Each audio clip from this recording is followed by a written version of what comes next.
Amém. Deus é bom. Amém. Os irmãos, façam o favor de abrir comigo a Epístola aos Romanos. Vamos continuar aqui o nosso estudo, versículo a versículo, capítulo a capítulo, e aos poucos e poucos estamos mesmo aqui na parte final. Estamos no capítulo 14 e vamos ler do versículo 13 ao 23 e depois, assim, em alguns minutos, vamos falando um bocadinho sobre este texto. Semana passada já tínhamos falado sobre uma passagem semelhante, embora com um tema um bocadinho diferente, primeira carta aos Coríntios, se os irmãos recordam, aqueles que estiveram, fala também acerca da comida e da forma, mais do que comer ou não comer, a forma como nós o devemos fazer e o impacto que isso pode ter, ou tinha na altura, tinha um contexto muito específico na carne sacrificada aos ídolos, e fomos ver o impacto que esta postura de comer, apesar de comida não ser nada, aquele que come, come para a glória de Deus, aquele que não come, come também, não come, desculpem, para a glória também de Deus. É isto que Paulo afirma. E agora, este texto, vamos continuar, ele fala novamente, ou continua o tema da questão da comida e vai apelar mais uma vez à ideia daquilo que nós falávamos da semana passada, que é a cola dos relacionamentos. Aquilo que é o princípio na igreja, que é tudo aquilo que nós fazemos deve ser por amor. E tudo aquilo que nós deixamos de fazer também tem que ser por amor. E é um ingrediente que é difícil, porque normalmente nós achamos que temos todos os direitos do mundo, nós achamos que temos os direitos que temos, porque nós gostamos muito de direitos, então achamos que temos todos os direitos e aquilo que é o nosso direito, nós temos a liberdade de fazer, efetuar, dizer e agir da forma como muito bem entendemos, porque simplesmente somos livres. E a ideia que Paulo vem trazer e transmitir, e aqui neste texto nós vamos ler, aprofundar ainda mais, ele vai perguntar onde é que está o amor na liberdade. É que se nós usarmos a nossa liberdade sem amor e aquilo que a única coisa que nós queremos é de facto os nossos direitos e sem exercitar o amor, não somos diferentes dos fariseus, porque o resultado é exatamente o mesmo. É sobre isto que Paulo vai falar. Vamos então ler o texto todo e depois versículo a versículo. Diz assim: assim que não nos julguemos mais uns aos outros, antes seja o vosso propósito não pôr tropeço ao escândalo ao irmão. Eu sei e estou certo no Senhor Jesus que nenhuma coisa é de si mesmo imunda, a não ser para aquele que a tem por imunda, para esse é imunda. Mas por causa da comida se contriste ao teu irmão, já não andas conforme o amor, não destruas por causa da tua comida, aquele por quem Cristo morreu. Não seja, pois, blasfemado o vosso bem, porque o reino de Deus não é comida nem bebida, mas justiça e paz e alegria no Espírito Santo. Por quem nisto serve a Cristo, agradável é a Deus e aceite aos homens. Sigamos, pois, as coisas que servem para a paz e para a edificação de uns para com os outros. Não destruas, por causa da comida, a obra de Deus. É verdade que tudo é limpo, mas mal vai para o homem que come com escândalo. Bom é não comer carne, nem beber vinho, nem fazer outras coisas em que o teu irmão tropece ou se escandalize, ou se enfraqueça. Tens tu fé? Tem-na em ti mesmo diante de Deus. Bem-aventurado aquele que não se condena a si mesmo naquilo que aprova. Mas aquele que tem dúvidas se come, está condenado porque não come por fé. E tudo o que não é da fé é pecado. Então, o texto é relativamente claro. Não precisamos demorar assim horas e horas, embora pudéssemos fazê-lo, se quiséssemos aprofundar o contexto histórico e até algumas questões teológicas, poderíamos aprofundar, mas vamos fazer como sempre fazemos às quartas-feiras, durante alguns minutos, vamos entender o contexto e vamos entender qual é a linha de pensamento que Paulo quer transmitir. Vejam, Paulo começa dizendo, assim que não nos julguemos mais uns aos outros. E esta expressão assim que é uma expressão que dá continuidade à linha de pensamento e àquilo que Paulo tinha dito anteriormente. E o que é que Paulo tinha dito anteriormente? Vou-vos ler. Mas tu, porque julgas o teu irmão, ou tu também, porque desprezas o teu irmão, pois todos havemos de comparecer ante o tribunal de Cristo. Porque está escrito, pela minha vida, diz o Senhor, que todo o joelho se dobrará diante de mim, toda a língua confessará a Deus, de maneira que cada um de nós dará conta de si mesmo a... Então, quando nós temos esta ideia, e mais do que a ideia, a certeza absoluta que cada um de nós vai dar contas de quem? De si mesmo. Da nossa própria vida. Quando nós temos esta noção, que cada um dá contas de si mesmo. Paulo diz assim, então se vocês entendem que cada um dá contas de si mesmo, não nos julguemos mais uns aos outros. Claro, como em tudo, nós temos que fazer com peso e medida e na medida certa e temperar as coisas como deve ser. Paulo não está a dizer que nós não podemos criticar. Paulo não está a dizer que nós não podemos julgar um comportamento como pecado ou como não pecado. Não é isso que está em questão, porque todos nós, de alguma forma, fazemos julgamentos. Não julgamentos para condenação, mas julgamentos daquilo que é certo e daquilo que é errado. Então não é nessa expressão que Paulo está a falar, porque nós ainda podemos fazer julgamentos, ainda podemos fazer juízes de valor, se tivermos os dados corretos e se entendermos muito bem daquilo que estamos a falar. Mas obviamente que todos nós temos e podemos fazer essas coisas. Quando Paulo diz não julguem, porque esta é uma expressão muito perigosa nos dias que correm.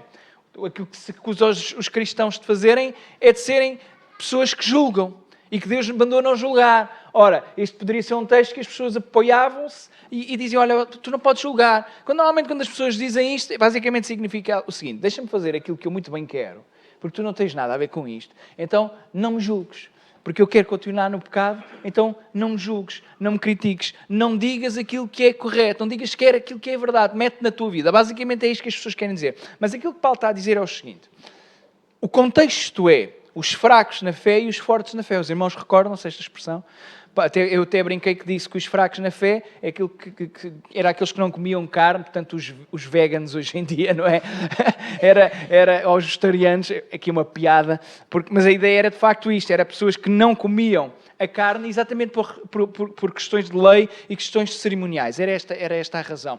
E Paulo está a falar dos fortes na fé, que são aqueles que entendem que tudo foi purificado através e por causa de Jesus Cristo. Então ele considera-se como um forte na fé, porque Paulo claramente ele come a carne. Mas depois ele diz, olha, mas vocês que são mais fortes, não desprezem os vossos irmãos mais fracos. E os mais fracos, não julguem os mais fortes. E depois o argumento culmina com isto. Porque no final, quer você despreze ou quer você julgue, no final vamos estar todos diante do tribunal de Cristo. E diante do tribunal de Cristo, cada um vai tomar conta da sua vida e não vai estar preocupado se o irmão comia ou se não comia. Vai estar preocupado com aquilo que cada um de nós fez.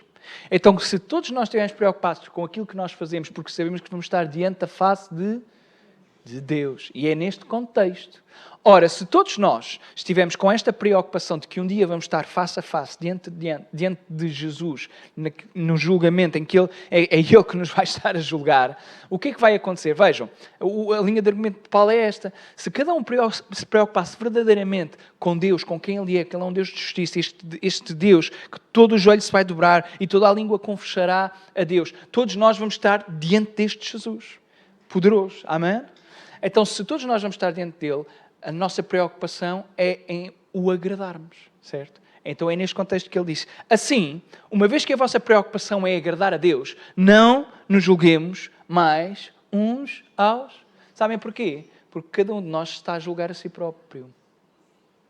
Então a ideia parte desse pressuposto. Se cada um de nós julgar a si mesmo, ele vai estar preocupado, não com aquilo que o outro faz, mas com aquilo que eu, neste caso, faço. Porque sou eu que me julgo a mim mesmo. Então vejam. Assim que não nos julguemos mais uns aos outros, antes seja o vosso propósito não pôr tropeço ou escândalo ao irmão. A ideia literal do texto no grego é, então olha, não estejas a agarrar em pedras e a colocar pedras de tropeço no caminho que o teu irmão está a percorrer. Então o teu irmão está a percorrer um caminho e tu estás a colocar pedras que o fazem ou podem fazer tropeçar. E a ideia é, a pedra tropeço e o escândalo aqui são as duas faces da mesma moeda. A ideia, não se esqueçam, tem a ver ainda com a comida. É este o contexto. Um come e o outro não come. E é disto que estamos a falar. Agora vejam, eu sei e estou certo no Senhor Jesus. Vejam, Paulo tem a certeza, porque ele está no Senhor e aprendeu de Jesus, que nenhuma coisa é de si mesma imunda. Estamos a falar de comida, olha, nenhuma coisa, nem comida nem bebida, é em si mesma imunda. Não há nada. E aqui Paulo está a fazer um rompimento claro com as leis cerimoniais, com as leis de comida do Velho Testamento. Paulo era judeu. Os judeus tinham muito cuidado com a questão da comida, certo? Paulo era judeu, conhecia muito bem as regras cerimoniais e ele está a dizer, sei e bem sei que não há nenhuma coisa em si mesmo imunda. Parece-me a mim embora que não seja, é quase explícito e ao mesmo tempo não é. Mas parece, e dá a entender o texto, que Paulo está claramente a dizer que relativamente à questão das leis cerimoniais, elas não têm validade na questão da nova era, na era da graça. Porque agora, aquilo que a lei dizia que era impuro, ele está a dizer, olha, eu bem sei que nenhuma coisa em si mesma é imunda. E ele sabe porquê. Veja o que é que ele disse antes. Eu sei, estou certo no Senhor, o que é que purificou todas as coisas? Jesus. Então é isto que ele está a dizer. Eu sei, estou certo no Senhor Jesus, que nenhuma coisa é de si mesma imunda. A não ser para aquele que tem por imunda. Para esse é imunda. Ele está a falar do valor da questão subjetiva da opinião de cada pessoa. Ele está a dizer, olha, eu sei que na realidade concreta e material das coisas, isto é uma cadeira. Mas há pessoas para as quais isto não é uma cadeira. Os irmãos entendem? É quase filosófico, mas ele está a dizer o seguinte. É parecido com a ideia da cadeira, mas é só um exemplo. A ideia é, eu sei que não há comida nem bebida que sejam imundas. Mas para algumas pessoas existem pessoas que dizem que sim, que é imunda. E para essa pessoa que acredita que é imunda, essa coisa torna-se... Porquê? Porque ela crê. Ela acredita que é de facto imunda. E porquê acredita que é de facto imunda? E é esta a razão, e nós falámos disto há umas semanas atrás, é por essa razão que ele acredita que aquilo é imundo, que ela é mais fraca na fé. Porque a diferença do fraco e forte na fé nesta questão, neste texto, é especificamente a questão da comida, em que um crê que Deus libertou todas as coisas e purificou todas as coisas e estas regras agora jamais não servem porque Deus, Jesus, cumpriu todas as coisas naquela cruz e tudo o que apontava para a necessidade de santidade. Não é que a santidade não seja necessária, mas tudo aquilo que era simplesmente simbólico e que tinha uma razão de ser, porque também se estava no deserto, tinha-se uma missão específica, era preciso determinados cuidados de saúde, havia alimentos que de facto também não faziam bem e hoje prova-se também, a gente não fazia mal nenhum em deixá-los comer, apesar de serem muito bons, não é? Mas ainda assim, por questões de saúde e higiene também, agora, ainda assim, as pessoas sabiam, olha, não há mal nenhum em comer este tipo de carne, não há mal nenhum em comer este tipo de animal, mesmo que ele tenha sido sacrificado, esta é a ideia. Não há problema absolutamente nenhum. Porque Jesus, Ele está acima de todas estas coisas. Mas havia aqueles que vinham, especialmente aqueles que vinham do judaísmo, falávamos disto, o problema não era tanto para os gentios estavam habituados a comer a carne que havia. E falámos disto também a semana passada. E a carne que havia nos talhos não era como hoje, é que nós vamos ao Pingo Doce, tiramos uma senha, dizemos lá bom dia à pessoa e dizemos, olha, quero não sei quantos, quero 10 hambúrgueres. Não era assim. Os talhos eram, a carne que havia, vendia-se, mas era a carne que tinha sido normalmente sacrificada. E quem comia carne, mais valia, e foi isto que vimos a semana passada também, mais valia não perguntar de onde é que ela vinha. Este Paulo disse, olha, não perguntem. Quando forem comer à casa de alguém, não perguntem de onde é que veio a carne, comam e calem-se. Que assim não pecam. E então, aqui, o fraco na fé é aquele que, apesar de ter estes dados todos, ele ainda assim diz, não, Jesus é bom, eu creio em Jesus, mas eu tenho que continuar a cumprir estas regras de não comer estes tipos de alimento.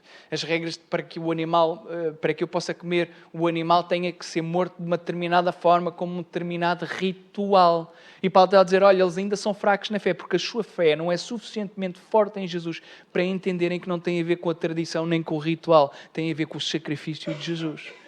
Eles são salvos, não é isso que está em questão, mas a sua fé ainda não é profunda o suficiente para os largar destas tradições. Paulo não está aqui para criticá-los. Paulo está aqui para ver se aqueles que agora estão quase em dois lados da barricada se entendem.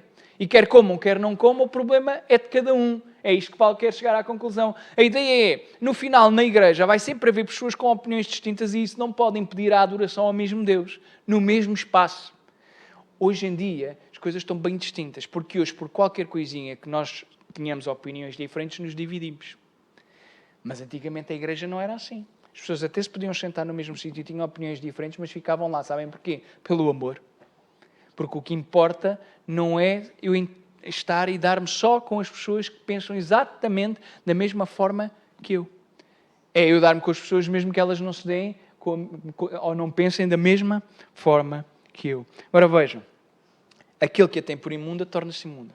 Há pessoas que ainda assim olhavam para a carne, olhavam para os alimentos e os entendiam como imundos. Mas vejam, mas se por causa da comida fica entristecido o teu irmão, já não andas conforme o... Vejam a ideia.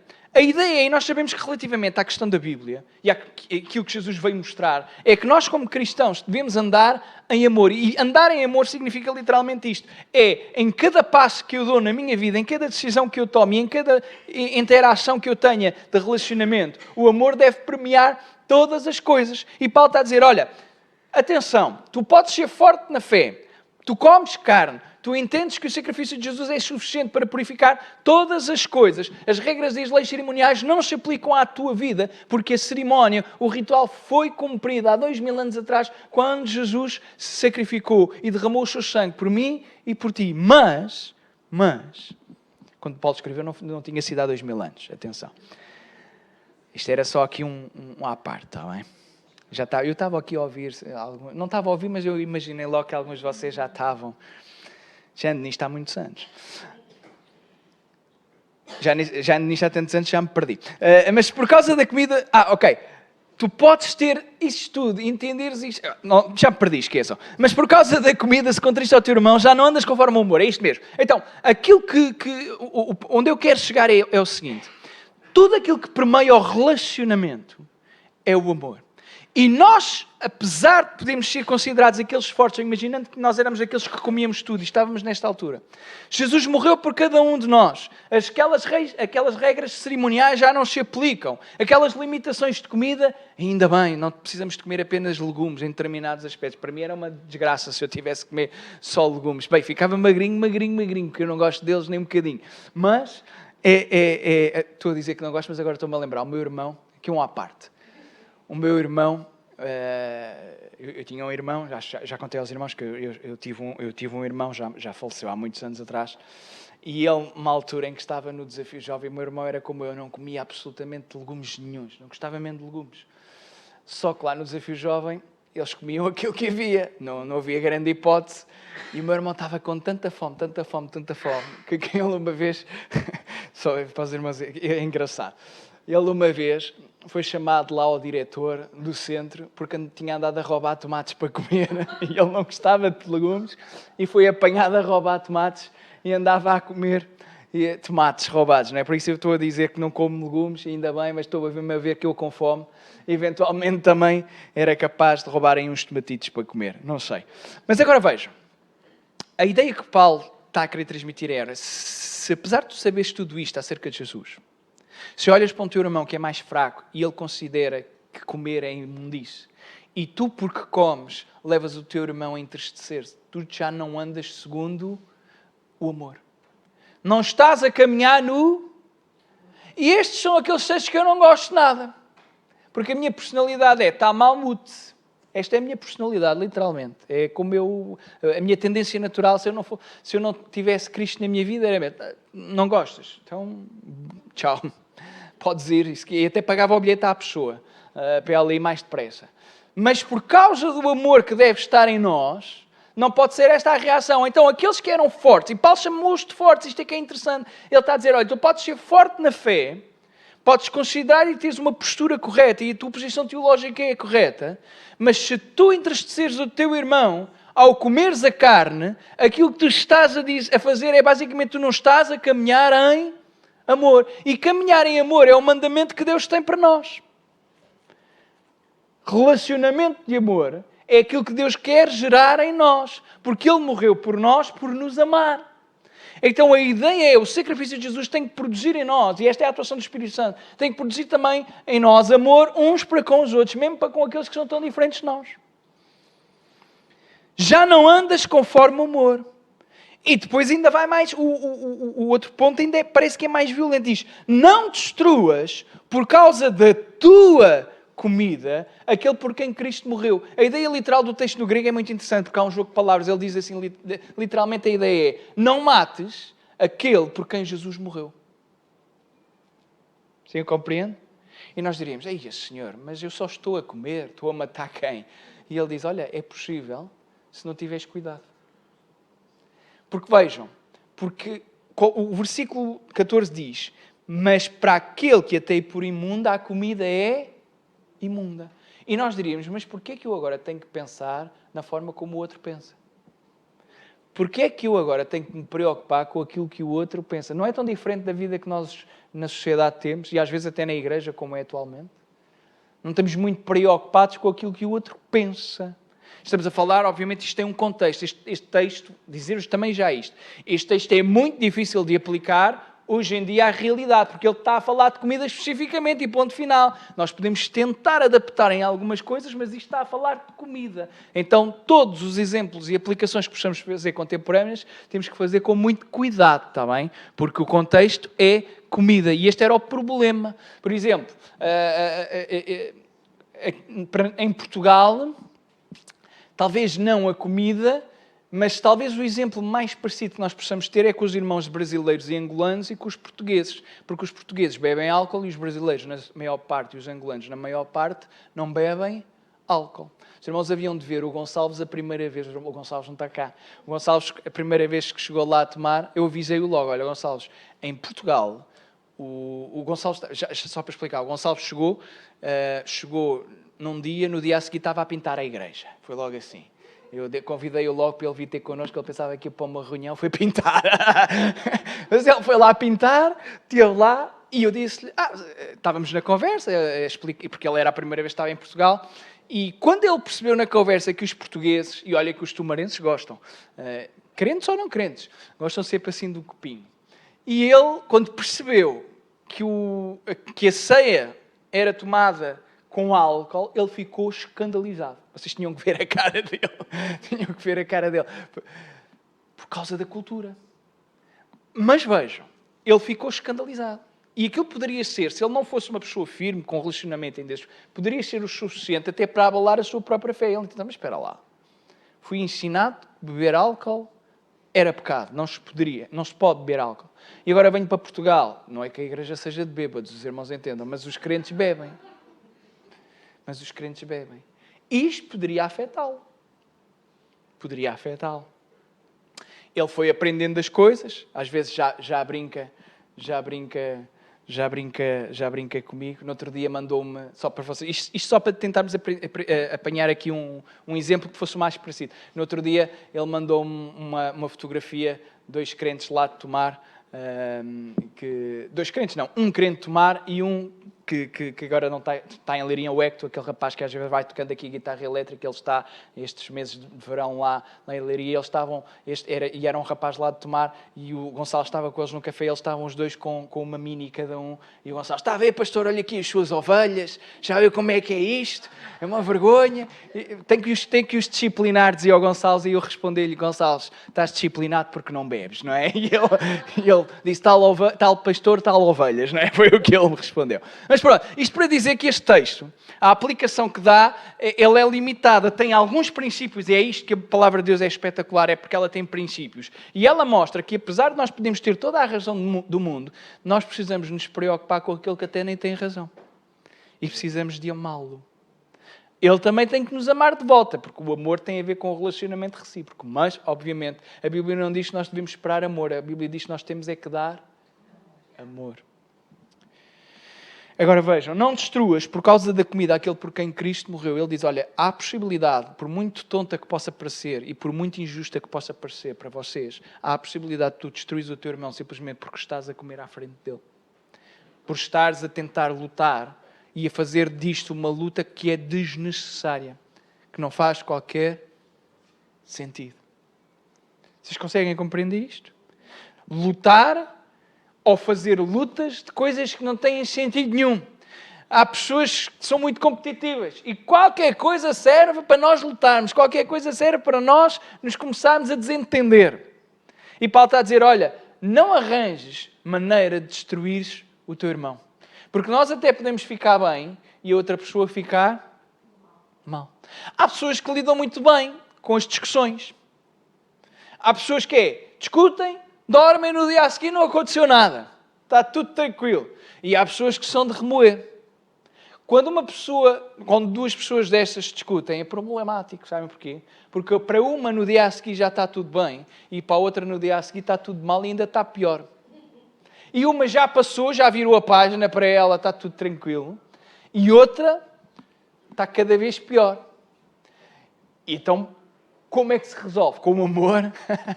É complicado, mas o segredo é este, é o amor. Não destruas por causa da comida aquele por quem Cristo morreu. Não seja, pois, blasfemado o vosso bem. Este versículo 16 está a dizer, olha, já agora, entre parênteses, que ninguém blasfema, ou que não seja por causa dos vossos comportamentos, que Deus, que Cristo seja blasfemado. Porque isto depois tinha implicações para aqueles também que não eram crentes. Porque de repente aqueles que não eram crentes estavam a ver o relacionamento entre aquele que comia e aquele que não comia. Ambos eram da mesma igreja, mas nem sequer se davam. Quem é que é blasfemado com isto? O nome de Jesus. Porque é Ele que é o vosso bem. Porque o reino de Deus não é comida nem bebida, mas... O que é que diz a vossa Bíblia? E mais. E mais. Então vejam, estes 3 valores. Porque o reino de Deus não é comida nem bebida, mas justiça, paz e alegria no Espírito Santo. Os irmãos já repararam, e era aquilo que eu estava a falar na introdução, que um dos grandes problemas dos fariseus era o seu sentido legalista. A ideia de que se tem que cumprir a lei, custa aquilo que custar, e eles até adicionavam coisas à lei. Ora, estes fariseus, estes judeus zelosos da lei, que estavam mais preocupados na própria lei do que no relacionamento que tinham com Deus, e na própria lei do que o amor que eles deveriam dar para com os pobres, para com as viúvas, para com os necessitados, eles estavam mais preocupados no seu valor e naquilo que eles eram, porque obedeciam ao quê? À lei. Agora vejam, aquele que era zeloso da lei, no sentido de ser um fariseu, ele não conseguia cumprir a lei, mas para ele o mais importante era o quê? Era a própria lei. O que é que acontecia?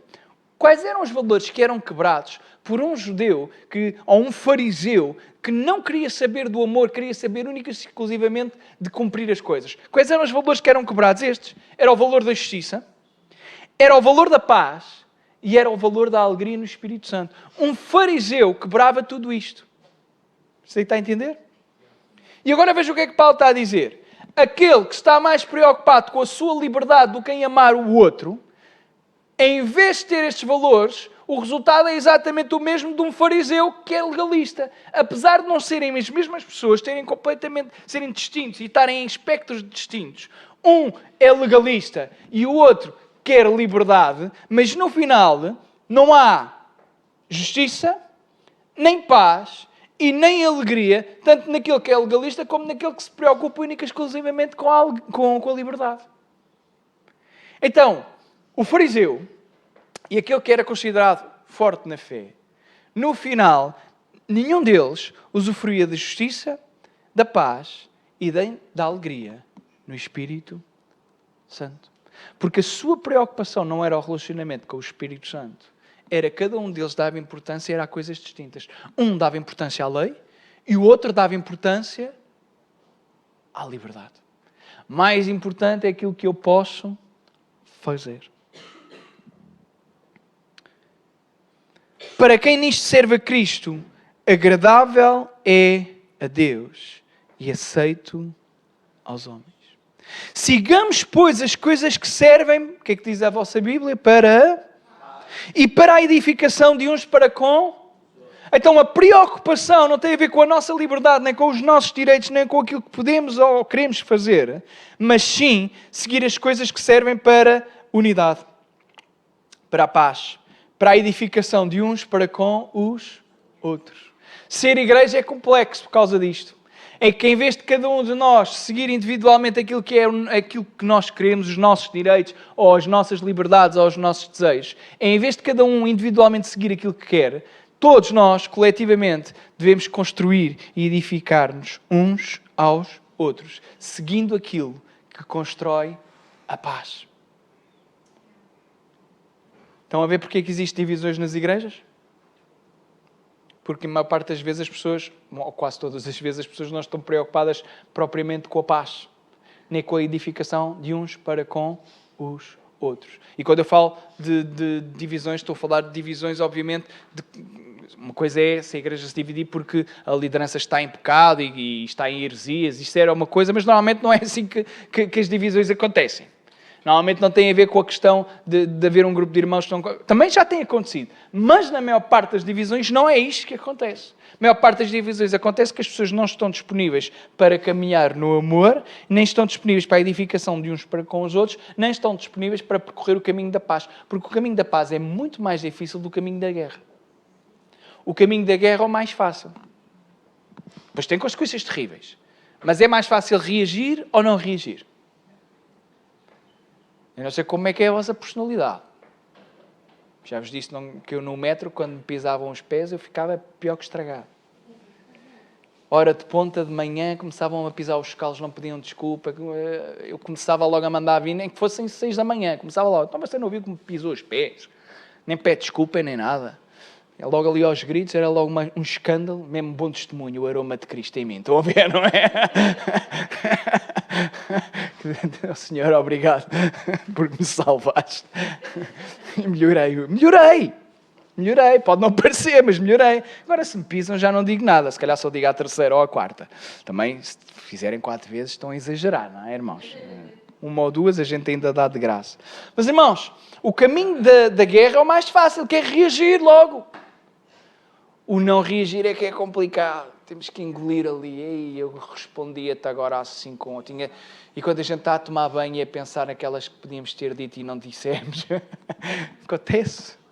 Mas o caminho da paz é difícil, mas é o caminho que vale a pena. É não responder na maior parte das vezes. E nesta questão que Paulo está a falar especificamente, ele vai indicar qual é o caminho da paz. Se calhar era a solução que nenhum de nós gostaria muito. Volta ele a dizer, não destruas, por causa da comida, a obra de Deus. Primeiro ele disse, olha, não destruas o teu irmão, não mates o teu irmão, não mates aquele por quem Jesus morreu. Agora ele diz, olha, não destruas a obra de Deus. Vejam como tudo se articula. Todos nós um dia estaremos face a face a Deus. Cada um dará contas de si mesmo. Ele até diz assim, olha, então tem cuidado. Porque tu sabes que vais estar diante de Deus. Não destruas, não mates o teu irmão. Não mates a obra, a construção, a edificação que Deus levantou. Aquilo que Deus, com as suas próprias mãos, construiu e soprou com o seu Espírito vida. Estamos a falar de homens e mulheres. Então, Paulo, como é que nós vamos resolver isto? Ele diz assim, olha, é verdade que tudo é limpo, mas mal vai para o homem que come com escândalo. Olha, tens razão, podes comer, não há problema nenhum. Mas é mau se, quando tu comes, existe escândalo.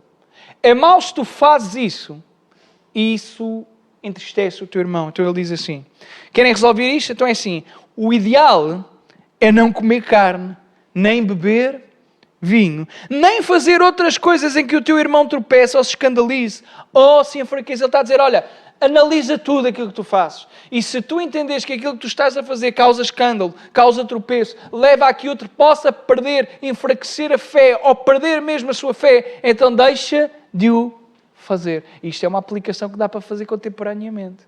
É complicado. Gostam deste texto? É duro, não é? Diz assim, olha, se aquilo que tu fazes enfraquece o teu irmão, se aquilo que tu comes, se aquilo que tu bebes e outras coisas levam a que o teu irmão perca a fé, então não faças isso. E, ó Paulo, isso é injusto. Então tu acabaste de dizer que podemos fazer que não há mal nenhum e eu agora tenho que pensar no outro. E ele te diz, olha, não te esqueças qual é o contexto. O contexto é a obra que Deus criou, a pessoa pela qual Jesus morreu. Tens tu fé? Tem em ti mesmo, diante de Deus. Bem-aventurado aquele que se não condena a si mesmo naquilo que aprova. Tens fé para comer? Então come, fica entre ti e Deus. Porque a ideia é da comida e da bebida. E agora vejo a questão. Alguém precisava de saber o que é que se come em casa e o que é que se bebe em casa? Alguém tem que saber? Obviamente que não. É fácil comer em casa e beber em casa. Ninguém escandalizava nada. E este texto não estava aqui se aquilo que estava a acontecer não fosse público. Porque esta é que é a questão. É que havia pessoas que estavam a comer e a beber e era público e estavam a escandalizar publicamente os outros. E Paulo está a dizer, pá, é preciso serem assim tão... É preciso dizer-vos que podem comer, mas em casa. Façam isso em casa. Tens fé? É entre ti e Deus. Ora, entre ti e Deus é relacionamento privado. Faz isso na tua casa, na tua família. Não escandalizes os outros. Não faças disso guerra.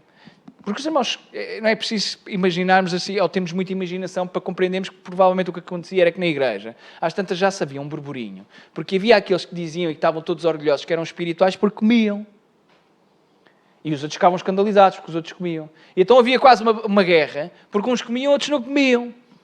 E isto chegou aos ouvidos de Paulo, e ele aproveita e fala. Em Coríntios também é isto que está a acontecer, ou pelo menos algo parecido. Embora estes crentes, vimos a semana passada, comiam, mas comiam nos festivais, nas festas dedicadas claramente aos deuses. Então eles estavam nas mesas sentados, a carne tinha sido sacrificada ao ídolo, mas agora eles estavam sentados à porta do templo a comer. E isto ainda era um escândalo maior. Neste contexto, é na questão da comida, de uns comerem carne e outros não comerem. Então, aparentemente, havia aqui a informação. Irmãos, eu não sei o que é que vocês comem. Alguns percebi que comem caracóis a semana passada e comem bem.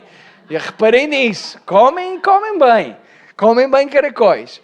Mas, na maior parte dos casos, eu não sei o que é que você comeu em casa e você não sabe o que é que eu comi. Mas não gosta, já está a fazer assim, não gosta de caracóis. Não gosta de caracóis, irmã? Eu gosto. Gosta? Caracoletas? Mas vamos continuar aqui a... Não sei lá, para mim era tudo igual. Para mim, olha, caracóis ou lesmas é tudo igual. Caracóis, caracoletas, lesmas, faz tudo parte do mesmo cardápio.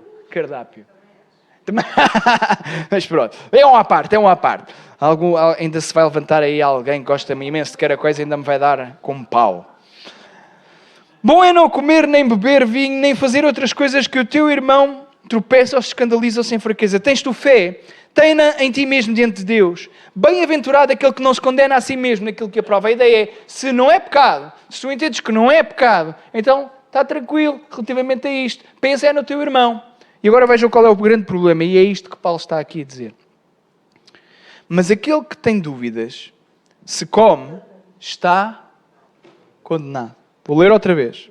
Mas aquele que tem dúvidas, se come, está condenado. Porque não come por fé, e tudo o que não é de fé é...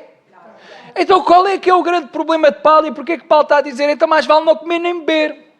Porque o problema de Paulo é o seguinte, e se houver um irmão que ainda é fraco e para ele a comida é pecado, a comida em si mesmo não é pecado, mas a sua fé, a fé daquele irmão não é o suficiente para o libertar da tradição, para o libertar da ideia que aquela comida é pecado, e ele agora vê que toda a gente come. Ele está escandalizado, ele entende que aquilo é pecado e que aquele irmão está a fazer aquilo não deveria fazer, mas ele agora pensa assim, mas toda a gente faz, eu vou comer. Mas a sua consciência diz assim, mas é pecado, é errado, e ele está a comer e está, estou a comer, e até lhe pode saber bem. Mas a sua consciência está a acusá-lo. E aqui a consciência não é o Espírito Santo, é mesmo a sua consciência subjetiva, neste caso, porque é mesmo subjetivo. Não estamos a falar de coisas que é pecado. Mas para aquela pessoa, para aquele homem, para aquela mulher, aquela comida sempre foi e sempre vai ser pecado. A sua fé ainda não o conseguiu libertar daquilo. E ele agora está a comer. E veja o que é que está a acontecer. Ele está a comer e a sua consciência está a dizer aquilo é pecado. Sabe o que é que está a acontecer? Isto é uma forma de idolatria. E é isto que Paulo está a querer dizer. Porque aquela pessoa está a comer, mas ela acredita que aquilo é pecado. Mas ela preocupa-se não mais com aquilo que Deus pode pensar acerca dela, do pecado. A preocupação dela é em fazer aquilo que os outros fazem, ou agradar os outros. E esta é uma forma de idolatria, que é tirar Deus do trono e colocar uma outra coisa.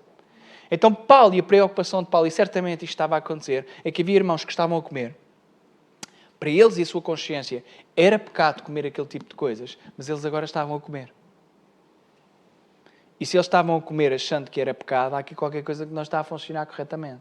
Porque a ideia é, quando nós achamos que é pecado, o que é que nós fazemos? Deixamos de o... Mas aparentemente Paulo está a dizer, olha, mas há irmãos que não vai ser isso que vai acontecer. Mas aquele que tem dúvidas se come está condenado, porque não come por fé. E tudo o que não é de fé é pecado. Ora, se ele não tem fé, ou se a sua fé não lhe permite entender que o que está ali a acontecer não é pecado, e para ele continua a ser pecado, então ele anula a sua fé. Ele não ouve a voz da sua consciência e continua a fazer um comportamento que para ele é pecado. É isto que eu às vezes digo. Para ti é pecado? Então não faças. E é isto que Paulo está a dizer. Se para estas pessoas é pecado, então elas não façam. Mas aquele que está a fazer, se escandaliza, não deve também fazer. Mais uma vez digo, o exemplo mais paradigmático é claramente na questão de beber. Na questão da bebida. Se houvesse algum irmão que ficava extremamente escandalizado e mesmo quase a ponto de perder a fé, se calhar o melhor é não bebermos. Não se bebe à frente daquelas pessoas. Não se faz à frente daquelas pessoas. Os irmãos sabem, em Orém, termino com isto. Em Orém, nós tínhamos este problema, porque ao início da igreja eram só portugueses, praticamente quase todos portugueses, e os poucos brasileiros que tínhamos estavam todos aculturados, portanto eles entendiam que a ceia era feita com vinho e todos bebiam a ceia com vinho, mas à medida que a igreja de Orém cresceu e depois de repente passou de 17 para 70, 75 pessoas, a maior parte depois eram brasileiros, e nós tivemos que mudar ali um bocadinho. Eu não retirei o vinho, expliquei às pessoas que era uma questão cultural, nós somos portugueses e nisso é importante entenderem, mas para que as pessoas não tivessem que pecar, porque para elas era... Pois às tantas já não era porque elas foram ensinadas, mas ao início para elas era. Quem bebia vinho estava a cometer pecado. Então a ceia era complicado, porque a ceia, os irmãos entendiam que estávamos em pecado, os irmãos entendem. Mas pronto, o que é que aconteceu? À medida que a igreja foi sendo trabalhada, temos sumo, cálices de sumo, e as pessoas bebiam, e eles estavam habituados a beber o sumo de uva, e era curioso, porque a determinada altura, penso que até já tínhamos mais cálices com sumo do que propriamente com vinho, porque isto depois é uma questão de sensibilidade, não é? Era uma questão de sensibilidade. Mas pronto, o texto da comida ficou por aqui, e os irmãos entendam que o ingrediente que cola todas as coisas foi isto que quis falar nestas 3 pregações, das quais, quando fui eu a pregar aqui à quarta-feira, estas 3 pregações mostram aquilo que Paulo está a dizer. O ingrediente que cola, o ingrediente da unidade na igreja, só é é o amor que nós devemos uns para com os outros. Amém? Mas irmãos, vamos aproveitar então, terminando...